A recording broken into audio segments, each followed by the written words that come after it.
Hail. I'd like to share my thoughts on the current dichotomy of the sexes. As you're aware, there is a sexual dimorphism between the human species. To wit, males have a penis and women have a vagina. That, however, is not the extent of the differences, as males also have a larger brain mass and significant potential for muscle mass that is not inherent in females. There are weak men and there are strong women. However, this general principle is not disputable in any way, and to even attempt to countersignal it is willfully dishonest at best and blatant power bottom faggotry at worst.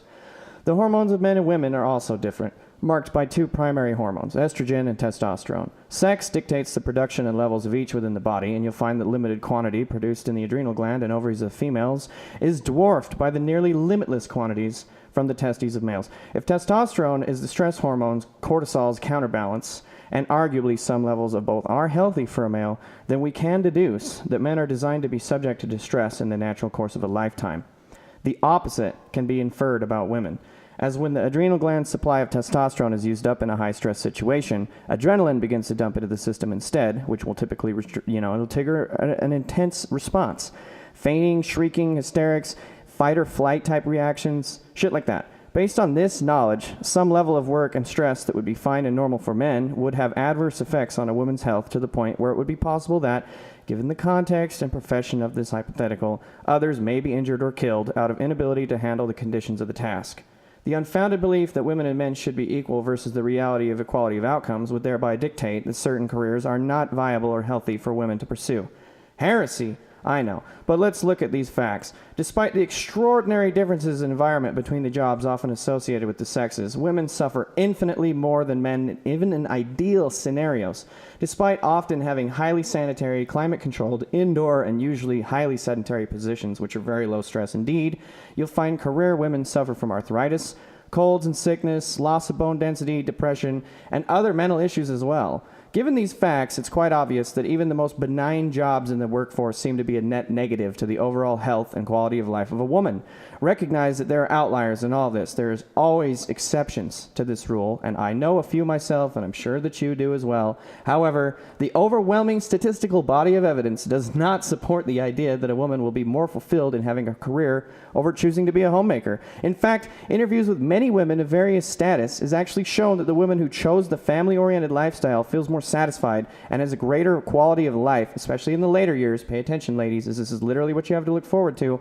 Women who chose career over family often languish in rest homes with no friends and very little social life compared to the women who often had sizable families in the time of retirements. No, jars of cat ashes are not considered friends, despite your ceaseless demented whisperings, ladies. Now, how could all of this happen, and why are people so gullible to accept this paradigm? You know, somehow the bankers, who had decided that tax base wasn't enough for their greed, got everyone convinced about having women in the workforce. So they propagandized, they funded, and then they finally realized this goal.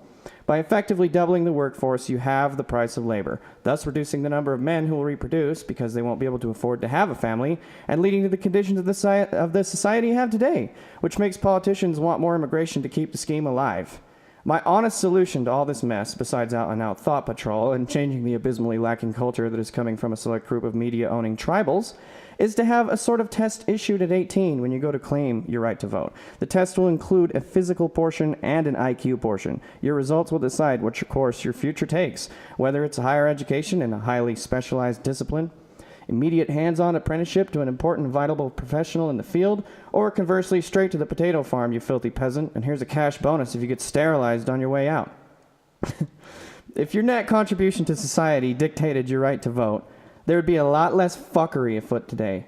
There wouldn't be affirmative action or a bloated welfare system. There wouldn't be an effective government and a tolerance of idiotic social policies. There wouldn't be this malaise, this feeling of, I don't want to have kids in this shitty world. There wouldn't be this system about to collapse because it had been literally allowed to degenerate and devolve into a culture of hedonistic solipsism fueled by Marxist pseudo-intellectuals and shady, nepotistic interests of globalist elites who are utterly and totally above any degree of criticism. Ooh, this is the spiciest rant yet. You know, my content is for your pleasure and for your amusement, but I do hope it is deep, thought-provoking shit, and I do hope that it forces you to go home and stare hard in the mirror at least once or twice. Enjoy.